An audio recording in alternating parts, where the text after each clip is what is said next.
Welcome to the Deep Dive. We're here to give you the shortcut through your research stack.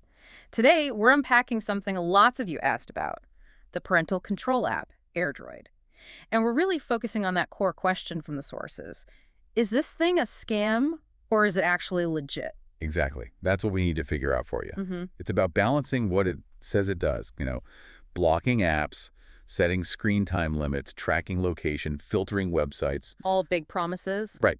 Balancing those promises against what the sources say about, reliability issues, platform limitations, and honestly, some pretty significant privacy risks. Okay, so let's start with the promise. The marketing makes it sound like the perfect tool, right? Absolutely. It talks about scheduling specific quiet hours, getting alerts if your kid searches for certain keywords, even remotely locking the phone. And managing multiple kids, multiple accounts, it paints a picture of total digital oversight. But here's where it gets tricky, based on the research.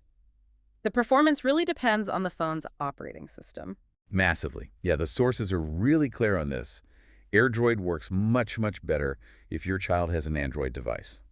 And for iPhone users? Well, that's a whole different story. It's complicated. You first have to jump through this hoop of setting up Apple's supervision mode.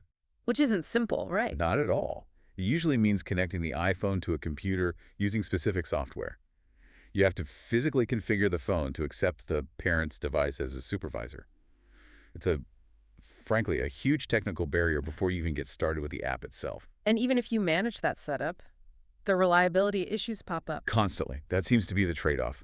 iOS is more locked down, which is good for security generally, but it makes it harder for apps like AirDroid to consistently control things. So what kind of failures are we talking about? Well, the core stuff. App blocking might just not work sometimes. Screen time limits.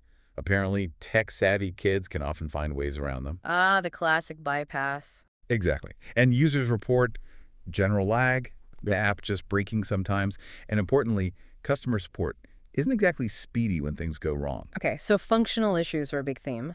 What about trust? Like beyond just if it works. The business model came up. Yeah, let's pivot to that because it caused a lot of frustration. Users felt kind of misled. Oh, so? The free trial apparently works quite well. It shows off all the fancy features. Lures you in. Pretty much. But then, boom, the trial ends. And most of the really useful features, the remote lock, those keyword alerts, the constant location tracking, they get locked behind the paid subscription immediately. So it feels like a bait and switch almost. That's the feeling described. You get dependent, then suddenly the key controls cost money right when you thought you had a handle on things. Okay, that's frustrating. But beyond price, there's a deeper concern flagged in the sources, privacy. This app needs deep access. Scary deep. Location data? Sure, that's expected. But camera control, that raised major red flags in the research. Wait, camera control for a parental control app, why? It's not entirely clear why it needs it for basic functions, which makes it even more concerning. The sources highlight this as a massive risk. Think about it. Yeah. If AirDroid servers were ever breached. That's a huge amount of sensitive data, including potential remote camera access, all centralized. Wow. Precisely. That's the core privacy gamble you're taking. So bringing it all together then, scam or legit? What's the final verdict from the sources? The synthesis is, it's not an outright scam. The app does function, the features technically exist, but it's just too unreliable for strict, dependable control. The sources suggest it's maybe okay for basic stuff, like checking your kid's location now and then, or doing a remote lock if you don't need it to happen instantly. So casual monitoring, maybe? Yeah, but if you need it to reliably block apps during homework time or instantly filter harmful content, the consensus is it's likely to let you down. Too inconsistent. Okay, so for you listening, what's the takeaway?